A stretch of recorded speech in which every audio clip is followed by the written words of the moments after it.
Good afternoon. In this following video, I'm going to take a look at exercise 21, which is to be found on page 43. So it's a exercise about integral calculus, and here's the problem. We are dealing with the following function equation here. So f of x equals bracket a minus x times the square root of x, and a here is assumed to be positive. So what's the problem? The problem is the following one. The graph of this function and the x-axis enclose an area with size a equals 64.8. Find small a. So we have an area of 64.8, and our problem is to find small a here. Okay, so a first problem here is, since there's this letter here in the function equation, we can't take the calculator and draw that graph of that function. However, here's a good idea. Well, just take any a that is bigger than 0 and draw the graph. I mean, the exact shape of the graph doesn't matter anyway, so it doesn't matter at all what number you take for a. I take a equals 2, and then I take my calculator and draw the graph of the function. So I draw the graph of g of x equals 2 minus x times the square root of x. And then I see the graph of that function looks like this. Okay, so this is g of x. So this here is the area, and this area should have size 64.8. So what are we doing? Well, of course, in the first step we need the zeros. I mean, this 0 is clear, that's at 0. However, we also need the second 0.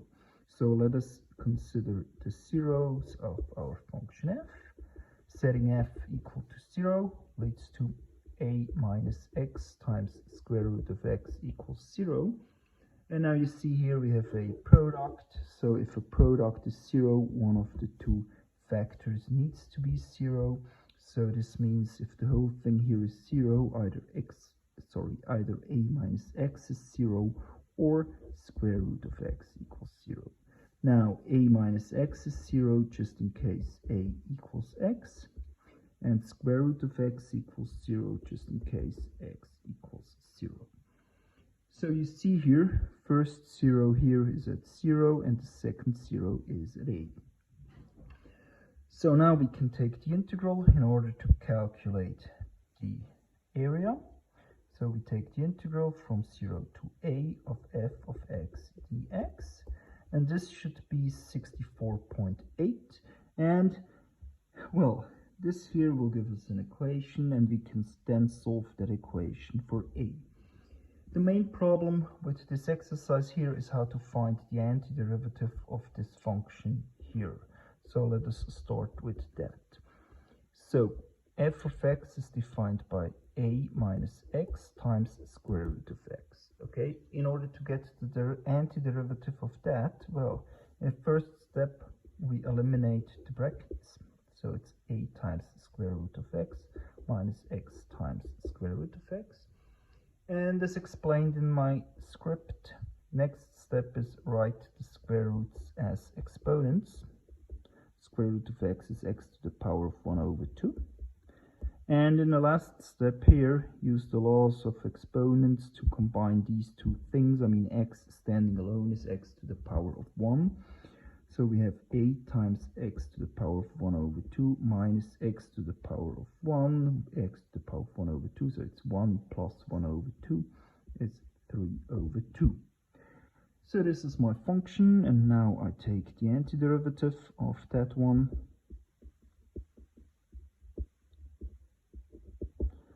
So this is, first thing here, the a is a constant, so here x to the power of 1 over 2, this means I must add 1, so it's x to the power of 3 over 2, and then I have to correct here with 2 over 3. Here we have x to the power of 3 over 2, plus 1 is x to the power of 5 over 2, and then I need to correct with 2 over 5. So don't forget here, if you're not sure whether your antiderivative is right, just take the derivative of what you have here, and you need to get this one there. So you can always check whether your antiderivatives are right. So now we can't use the calculator here to calculate this integral because of the a appearing in it. So we need to apply the fundamental theorem. So first plug in a. So minus 2 over 5, plugging in a like this. And now minus, and then plugging in 0. However, if you plug 0 into this part, it's 0. If you plug 0 into that part, it's also 0. So the whole thing is minus 0. So what do we have? We have 2 over 3. Here, a times a to the power of 3 over 2, which is a to the power of 5 over 2, minus 2 over 5 times a to the power of 5 over 2. Now we have here a to the power of 5 over 2, and here a to the power of 5 over 2. So we can combine these two things. So 2 over 3 minus 2 over 5 is 4 over 15 times a to the power of 5 over 2. And that should be 64.8. And now you see we're done, because the only thing left to do is to take this equation here and solve for x. In the first step, I multiply with 15 and I divide by 4. So 8 to the power of 5 over 2 equals 243. And now just calculate a equals 243 to the power of 2 over 5, which is 9.